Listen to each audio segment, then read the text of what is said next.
Setiap suara berarti, setiap dialog bermakna. Halo semuanya, selamat datang di Ruang Dialog bersama aku, Aura Friliva. Dan hari ini aku nggak sendirian nih, aku ditemenin sama... Kias Muhammad Albiski dari Prodi Ilmu Administrasi Publik Angkatan 2023. Kira aku nggak sendirian lagi nih Kak, Ya. podcastnya aku ditemenin sama Kak Kias. Nah biasanya nih kan Ruang Dialog tuh narasumbernya dosen nih Kak, tapi kali ini tuh kita berbeda nih Kak narasumbernya. Kita kedatangan bintang tamu dari praktisi di bidang NGO nih. Ada Mbak Beta, halo Mbak. Selamat datang Mbak di Ruang Dialog. Terima kasih. Terima kasih ya Mbak sudah menyempatkan waktunya untuk ngobrol bersama kita berdua nih Iya. Oke. di Ruang Dialog ini. Kita ngobrol santai aja. Siap. Mbak Beta mungkin banyak yang penasaran nih, Mbak Beta siapa atau banyak yang belum kenal juga kan Mbak. Boleh nggak sih Mbak diceritain dulu atau perkenalan dulu nih Mbak? Ya, halo semuanya. Nama saya Beta Anugrastiani. Biasa dipanggil Beta ya sama teman-teman, kerabat. Saya dari Seknas Fitra. Seknas Fitra itu Sekretariat Nasional Forum Indonesia untuk Transparansi Anggaran. Ada di Jakarta, kantor nasionalnya. Saya sebagai manajer Knowledge Management and Communication. Wah. Gitu. Boleh nggak sih Mbak diceritain pengalaman Mbak atau latar belakang Mbak gitu? Ya, jadi di Fitra itu sudah hampir 9 tahun mungkin ya, 9 tahun di Fitra.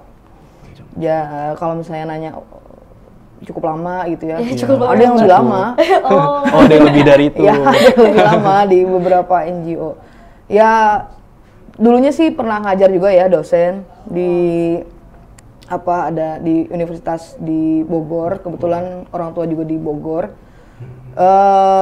Bener-bener membelok nih kalau secara akademik ya. Iya, betul. Jadi dari akademiknya linear dari S1 terus kemudian saya kuliah lagi.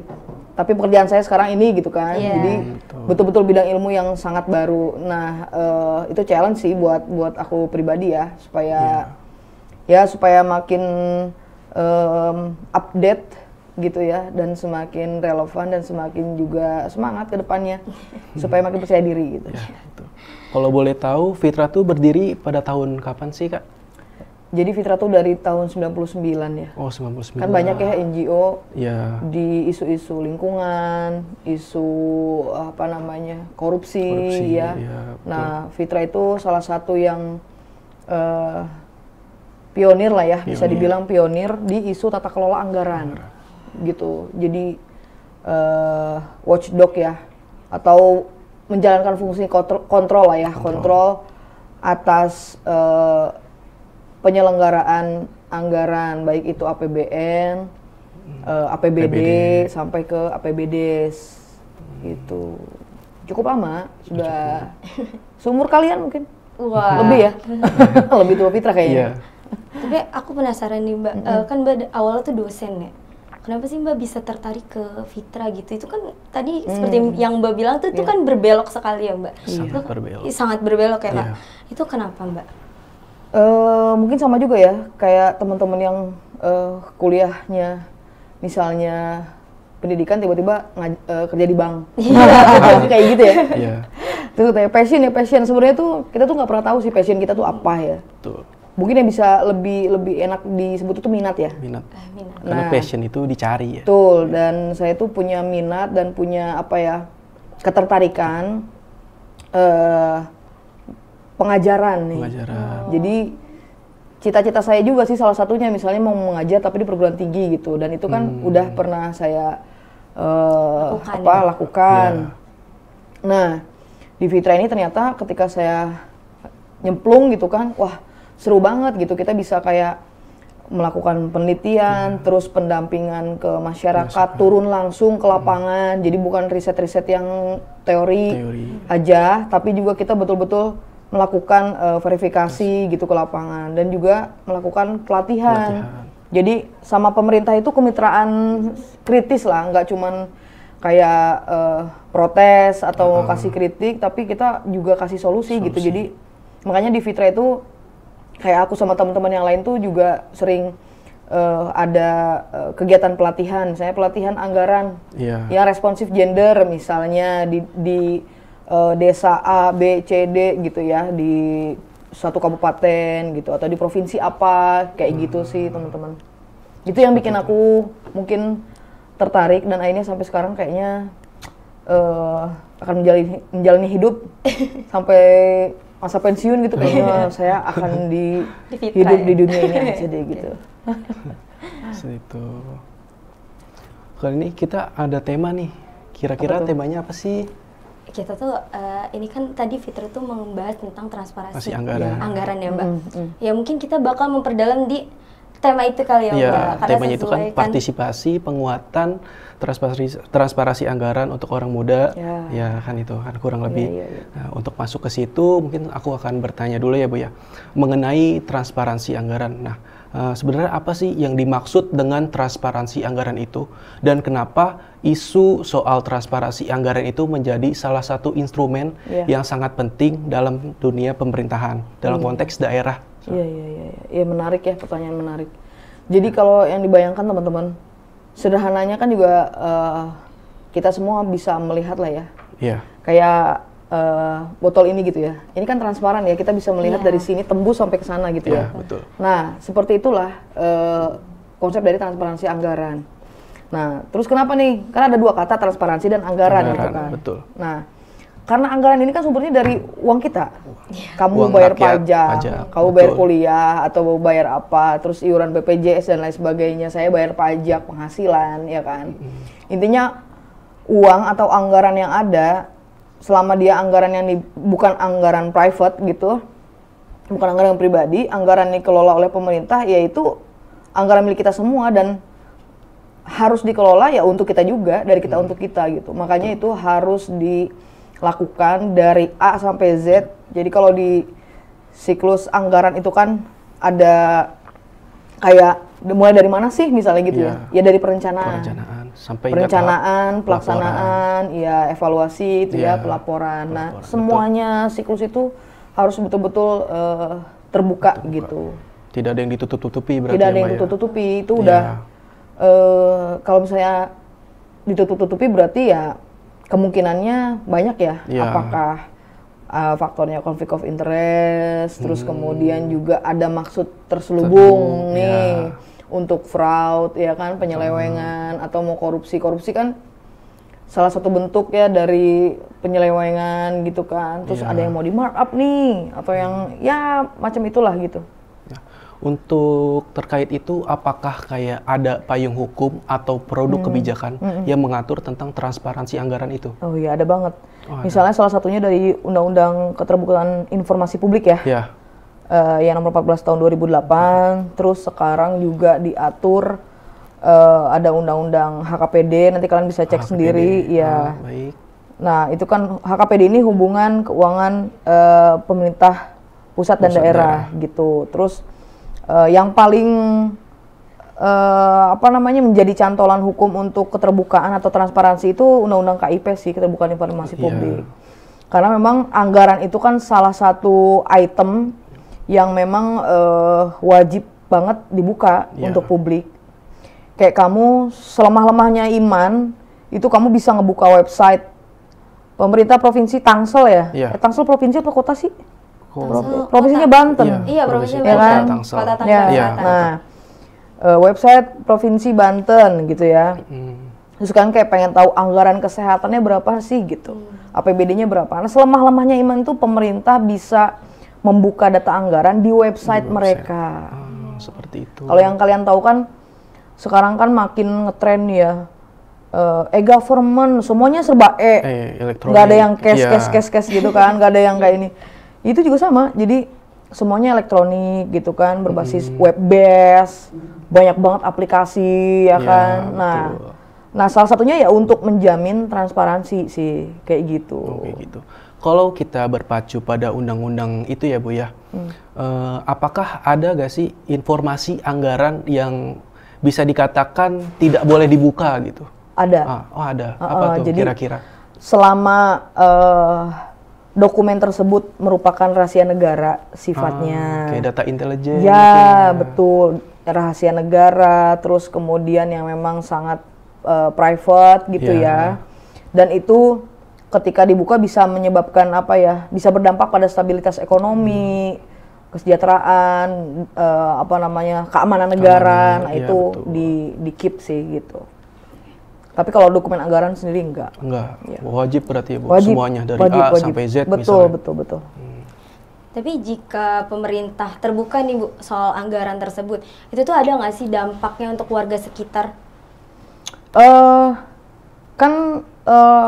Negara kita kan mengandung sistem demokrasi ya. Iya. Demokrasi yang langsung gitu ya, terus bebas, terbuka gitu. Nah, salah satu semangat dari sistem negara yang demokrasi itu kan adanya partisipasi publik. Betul. Dan partisipasi ini bukan cuma suara aja loh, bukan cuma bersuara, tapi pemerintah itu betul-betul memberikan ruang buat publik. Ya kayak gitu. Nah salah satunya ya ruang dialog. Ya, keren kan? Boleh. Iya. Jadi kalau justru demokrasi itu kan harus ada check and balance.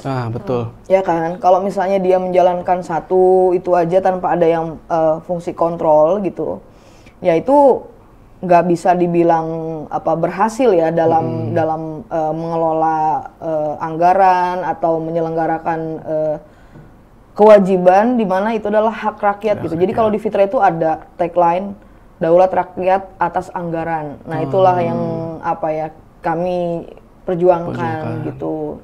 Ada juga rumus APKM. APKM itu akses, partisipasi, kontrol, manfaat.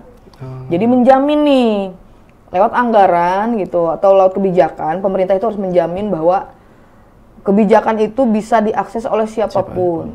Kayak misalnya pendidikan tinggi bisa diakses oleh siapapun. Dari kalangan masyarakat miskin, menengah dan kayak gitu. Yeah. Kalau itu terpenuhi oke, checklist. Ya kan tadi partisipasinya gimana nih? Gitu. Misalnya kalian nih melakukan pemilihan BEM atau apa gitu kan. Partisipasinya gimana? Berapa persen perempuan, berapa persen laki-laki? Adakah mahasiswa yang dengan disabilitas gitu? Keterwakilannya tuh hadir atau enggak gitu? Dan usulan kalian tuh didengar atau enggak nih sama calon pemimpin? Cuman ilustrasi aja ya. Iya. Baik. Terus sama kontrol itu juga karena penting gitu. Kalau nggak ada kontrol ya semenang-menang dong apa juga. Ya, ibaratnya wah duit ada di gua nih gitu kan. Ambil aja langsung. Bendahara negara atau misalnya di Pemda itu kan ada bendahara di level daerah juga ya gitu. Betul. Di desa juga ada gitu kan. Nah, kita tuh biasanya tuh disebutnya pejabat kuasa pengguna anggaran KPA. Oh, KPA. Ya, itu yang kayak kalau di negara tuh yang transfernya dari Kementerian Keuangan, bendahara negara. Nah, itu. Kalau nggak ada fungsi kontrol gimana? Yang terakhir yang nggak paling penting manfaat. Bermanfaat nggak kebijakannya? Uangnya bermanfaat nggak? Makanya kita selalu dengar kan, tepat sasaran. Tiba-tiba ada di berita, bansos tidak cair, ya kan? Sering dengar. Itu KIP tidak tepat sasaran. Iya, susah nih, saldonya 0. Begitu masyarakat protes, tahu-tahu diblokir, namanya nggak dapat lagi. Ya kan, itu nggak adil gitu loh. Jadi perlu kita mendorong keadilan dan kesetaraan gitu. Iya, mengenai tentang partisipasi publik ya Bu ya. Saya ada baca dari survei dari OBS yaitu Open Budget Survey yang dirilis pada bulan Mei tahun 2024 oleh International Budget Partnership. Iya, itu penelitiannya dari Fitra itu. Oh iya, saya ada download sih PDF-nya kebetulan saya baca. Gitu. Dan di situ kan dijelaskan ya atau disebutkan bahwa Indonesia itu berada di urutan ke-24 dari 120 negara yang disurvei. Di antaranya yang posisi pertama itu ada Korea Selatan dengan skor 65 dan Indonesia itu hanya 26 dari skala 0/100. Dan itu kan menyebabkan Indonesia tuh kok tertinggal ya Bu dari negara-negara ASEAN seperti Malaysia, Filipina dan Thailand. Dan apa sih penyebabnya masyarakat kita tuh kurang dalam mengawal anggaran itu kenapa? Mungkin dari sudut pandang Mbak sebagai NGO? Iya, sekarang kan gini ya, ada sebetulnya semakin maju teknologi gitu, informasi, komunikasi itu sebenarnya ada tantangan tersendiri ya secara nggak langsung ya, kalau kita sadarin gitu kan. Satu sisi segala sesuatunya jadi sangat terbuka, tapi sisi lain juga hal yang apa ya, hal yang patut dijaga juga akan lebih secure untuk dijaga gitu kan. Jadi kenapa misalnya tingkat partisipasi, ya itulah karena itu banyak banget loh apa item penilaiannya itu, jadi berlembar-lembar. Iya, jadi penilaiannya itu dari dokumen, dari dokumen terus kemudian dilihat ada beberapa poin. Ya hasilnya seperti itu. Ternyata Indonesia nggak angka partisipasi publiknya harus masih kurang. Ya masih kurang. Filipina itu kan lebih tinggi dari Indonesia, sempat di bawah Indonesia ya waktu tahun lalu gitu. Jadi itu OBS itu, Open Budget Survey itu juga salah satu proyek yang dikerjakan sama Fitra. Jadi penelitinya di Indonesia itu ada orang Fitra gitu. Ya, jadi memang indikatornya banyak sekali gitu. Barangkali juga ada faktor, kalau saya nih, kita kan warga masyarakat ya, rakyat gitu. Ya, kalau menurut aku sih ada trust issue gitu. Trust issue rakyat kepada pejabat, kepada pemerintahnya. Banyak jadi, yang korupsi juga. Ya betul. Jadi kayak udahlah gitu. Kayak bentuk partisipasi kita kan 5 tahunan aja di pemilu. Betul. Ya kan? Setelah itu apakah forum-forum betul-betul nih dijamin sudah partisipatif gitu? Ya itu juga masih banyak PR ya, masih kurang gitu ya. Bagaimana misalnya di beberapa daerah, saya nggak bisa sebut namanya ya, di beberapa daerah itu forum rapat warga dilaksanakan malam hari. Di mana sebetulnya kecenderungannya perempuan itu agak masih ada di ya negara kita, negara timur masih banyak sekali yang berpikir bahwa perempuan nggak boleh pulang malam nih. Terus kemudian ibu-ibu yang memiliki anak pasti menjaga anaknya. Udah bapak aja deh yang rapat misalnya gitu.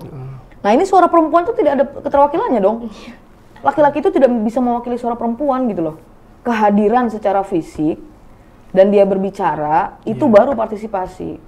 Makanya kita juga memperjuangkan keadilan gender, kesetaraan gender. Bukan berarti perempuan mengalahkan laki-laki, enggak, no. Bukan. Tapi punya hak yang sama, hak pendidikan sama. Kamu kuliah juga sama kan? Sama. Enggak mesti juga udah dia ketua BEM, enggak juga. Sekarang udah banyak yang jadi pemimpin, leader, segala macam perempuan gitu kan. Kayak gitu, tapi masih ada forum-forum di masyarakat yang membuat perempuan jadi masih merasa terbatas gitu ruang untuk partisipasinya, gitu sih. Nah, kalau dari segi pemerintah itu misalnya ada ditutup-tutupi gak sih Bu dari kalau pemerintahnya sendiri soal anggaran itu? Pemerintah sudah cukup terbuka, sudah cukup terbuka, tapi memang tantangannya itu adalah suka ada ini ya perputaran jabatan, bergantian. Kayak kemarin pejabat yang ini dia sudah berkomitmen untuk terbuka, tapi ketika berganti nih orangnya beda lagi. Misalnya beda menteri aja kan kebijakannya beda. Iya, gitu. Beda pasti. Begitu. Bukan berarti tertutup atau gimana, tapi bahasanya tuh pemerintah tuh harus ada penyesuaian dan itu butuh waktu, takes time, gitu kan, butuh waktu. Jadi untuk menyamakan persepsi tentang keterbukaan tuh seperti ini, kita tuh harus ini, itu ya ada, tetapi memang dipengaruhi oleh siapa yang ada di jabatan strategis itu sih gitu. Tapi pemerintah kita udah cukup terbuka. Betul. Iya. Tuh. Nah, kenapa penting sih Bu untuk mengembangkan pikiran kritis terhadap isu anggaran daerah ini? Buat anak muda nih ya? Iya, buat anak muda khususnya. Kaum muda ya? Kaum muda. Orang muda katanya gitu kan. Ya penting lah, kan yang melanjutkan Indonesia ke depan siapa? Kan kita sebagai generasi. Iya, saya kan tinggal nanti minum teh aja di samping rumah gitu kan, sambil santai di kolam ikan. Ya menikmati gitu. aja. Iya gitu. Jadi, dan kita kan hanya bisa mewariskan nih ya. Iya, betul. Orang muda itu kan energinya itu kerasa juga sih sama saya ya. Energi pikirannya, energi fisiknya itu kayak sekarang saya ada di titik, saya pribadi aja ya. Ada titik kok saya capek ya, kok gampang capek ya. Padahal olahraga, padahal ini tapi ya itu satu keniscayaan gitu loh. Tua itu udah pasti gitu. Tapi kalau dewasa itu kan pilihan. Nah, kenapa anak muda gitu? Karena kalian tuh punya energi yang cukup mumpuni untuk melanjutkan ya, karena kompetensi ke depan juga akan sangat kejam ya gitu ya. Betul. Persaingan bagaimana AI merangsek masuk menggantikan banyak banget manusia, otak manusia gitu. Itu nggak bisa kita nggak bisa anti AI tuh. Ya, kita tidak bisa menghindari itu. Kita pakai, dimanfaatkan, itu yang bagus. Kayak gitu. Dan generasi saya kan dulu belum ada ya, saya nggak lahir gitu. Kalian kuliah dan lahir di zaman gampang banget, nulis tugas apa segala macem misalnya. Nah itu kaitannya juga sama upaya-upaya transparansi anggaran. Seperti itu. Intinya sih semangat kalian tuh harus semangat yang bisa juga mengawal transparansi anggaran demi Indonesia yang lebih adil dan sejahtera. Tapi kalau menurut Mbak Beta sendiri nih, ada nggak sih Mbak sebenarnya upaya untuk meningkatkan partisipasi publik dalam transparansi anggaran ini sendiri Mbak? Upaya itu banyak banget, jadi kan ada 3 proses ya di perencanaan penganggaran itu ya. Ada proses teknokratik, terus partisipasi sama politik. Oh, 3 ya Mbak? Ya, ada 3 pendekatan gitu ya. Kalau teknokratik itu biasanya kita kalau misalnya dari proses perencanaan itu kita ada forum kalau misalnya teknokratik itu dilaksanakan oleh si pemerintah daerahnya sesuai misalnya hari ini ada rapat ini nih, nanti keluar dokumen A gitu, nanti keluar dokumen B kayak gitu. Itu proses teknokratik yang kelembagaan lah resmi. Nah, kalau proses partisipatif itu ada di mana warga dari mulai dusun, desa atau kelurahan ya, kalau kita misalnya di kota gitu, itu ada musyawarah perencanaan pembangunan namanya musrenbang. Nah, di beberapa daerah di Indonesia itu sudah ada musrenbang yang khusus untuk anak, musrenbang perempuan gitu. Karena apa? Karena ya kadang-kadang di beberapa forum musrenbang itu susah ya suara anak muda gitu ya, atau suara anak yang kayak usia SMA, SMP itu terakomodir gitu. Kadang mereka juga sungkan, banyak faktornya ya kan. Iya, betul. Makanya ada musrenbang khusus. Itu sih bentuk partisipasinya ya. Yang terakhir sih kalau misalnya di proses siklus lain itu ada namanya proses politik. Proses politik. Itu yang berkaitan sama DPR kayak gitu-gitu ya. Menyerap aspirasi di daerah pemilihannya misalnya kayak gitu-gitu. Itu proses-proses politik gitu sih. Nah, bagaimana sih Mbak membuat isu itu terasa menarik dan relevan di kalangan anak muda? Pemerintah tuh kayak bungkusnya tuh gimana gitu? Kalau pengalaman kami ya Fitra ya, selama kerja sama anak muda gitu ya, sama beberapa kampus gitu. Sekarang juga kita pengen masuk sih ke sekolahan. Jadi kita tuh sebenarnya nggak bisa atau tidak bisa menebak. Hal apa yang bikin menarik dari isu transparansi anggaran itu sebenarnya kita nggak bisa menebak sih gitu. Yang jadi pengalaman kami adalah ketika seorang manusia, bukan cuma anak muda aja gitu, itu merasakan langsung, misalnya kamu, misalnya bapak kamu korupsi nih gitu. Korban dong kamu, tapi betul. Kamu menikmati itu, ya nggak sih? Iya. Ya kan, secara jadi tidak kayak, langsung gitu ya. Iya, mungkin korupsi jadi hal yang menarik karena kamu bisa punya mobil mahal gitu kan. Nah satu hal yang menarik bagi dia, transparansi anggaran itu dia jadi korban. Karena bapak kamu korupsi, terus dia nih kan mengalami langsung ya. Iya. Karena pembelajaran orang dewasa gitu ya untuk orang-orang muda itu kan yang bisa diterapkan kan pembelajaran lewat pengalaman. Jadi betul-betul mengalami. Kamu susah masuk kuliah, mengalami banget dong. Wah ini korban nih, saya korban orang-orang yang punya privilege kalau zaman sekarang gitu ya. Saya nggak punya privilege apa-apa gitu ya. Karena itu juga kenyataan yang harus kita hadapi juga sih gitu. Untuk untuk struggle gitu ke depannya. Jadi buat saya tuh yang menarik itu apa? Karena anggaran ini sumbernya dari kita. Sumbernya dari kita, dari uang kita nih, dari uang saya, uang kamu, uang orang tua kita. Dikelola harusnya sebaik-baiknya buat kita juga, buat kesejahteraan. Buat membangun jembatan gitu kan, anak-anak di pedalaman yang susah sekolah, ya nggak sih? Betul. Membangun apa yang lebih berfaedah gitu, betul-betul bermanfaat dan bisa ujung-ujungnya ya menyejahterakan sosial gitu. Karena banyak juga kan ya Bu ya, daerah-daerah kita tuh tertinggal ya, jauh dari kata baik. Iya, banyak banget gitu. Saya tahun kemarin juga gitu.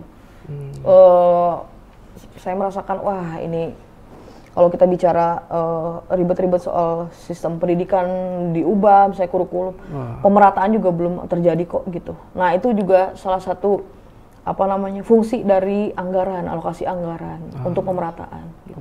Tapi kita sebagai mahasiswa nih Mbak, ada nggak sih Mbak sebenarnya bentuk partisipasi kita nih sebagai mahasiswa untuk transparansi anggaran tersebut Mbak? Ya, karena kan mahasiswa ini kan bisa dikatakan makhluk intelektual istilahnya seperti itu. Betul. Harus banget sih kalau menurut aku tuh energi kalian atau di masa-masa kalian itu ya masa-masa keemasan ya. Gitu. Ya, bisa sekarang kan yang harus bergerak itu kan ya NGO gitu ya, organisasi masyarakat sipil, dari akademisi, mau itu dosen atau mahasiswa, itu harus kalian bisa lewat banyak hal ya, misalnya ya lewat siaran, podcast gitu, jadi terus mengkampanyekan tentang transparansi anggaran gitu, lewat manapun, lewat apapun bentuknya. Misalnya kamu suka main Instagram, kamu bisa bikin reels gitu kan, atau kamu YouTuber, kamu bisa menginfluence orang supaya aware terhadap transparansi anggaran gitu. Itu isu yang sekarang sangat menjadi momok menakutkan sih, yang agak harus diperangin bareng-bareng loh, harus kita kawal bareng-bareng gitu. Tapi kalau dari Mbak Beta sendiri, pernah nggak sih Mbak kayak membayangkan kayak mungkin 5 atau 10 tahun ke depan kalau kita sebagai generasi muda tuh udah melek gitu terhadap partisipasi anggaran tersebut, Indonesia tuh kira-kira bakal jadi seperti apa gitu Mbak? Kalau menurut Mbak sendiri, Mbak pernah nggak sih membayangkan itu? Nggak, saya ngukur malah. Mengukur. Bukan membayangkan. Tapi berimajinasi juga sih. Iya. Jadi 10 tahun yang akan datang misalnya 2030 atau katakanlah katanya menjadi generasi Mas gitu ya. 2045. Ya tinggal lihat kompetensi sekarang aja sih. Kalau bagi saya ketika kalian bisa menempuh masa-masa ini dengan baik, dengan menunjukkan bukan menjadi manusia yang apatis terhadap apa yang terjadi di depan kalian gitu. Karena gini, suatu saat kejadian itu bisa menimpa kalian gitu. Ya nggak sih? Nasib buruk, nasib baik itu bisa menempuh kepada siapa aja gitu loh. Jadi itu yang menurut aku harus jadi attention gitu ya. 10 tahun yang akan datang gak bisa diprediksi juga. Bisa jadi buruk, bisa jadi baik. Dan manusia itu kan dinamis ya. Iya. Bergerak ya. Kalau sekarang begini, bisa dibayangkan 10 tahun lagi tuh akan seperti apa gitu. Iya, bayangkan sendiri lah, saya nggak bisa menyimpulkan. Kan kita juga kan mengadang-adang ada bonus demografi. Iya, betul. Gila, kalau tidak dimanfaatkan dengan baik, nah itu bisa jadi bencana. Betul. Kayak banyaknya pengangguran. Sepakat. Jadi harus didorong, sekarang usia produktif banyak. Iya. Harus didorong benar-benar produktif. Produktif atau konsumtif? Saat ini yang ada, ya nggak? Atau destruktif, atau demotivasi, lebih parah lagi ya kan.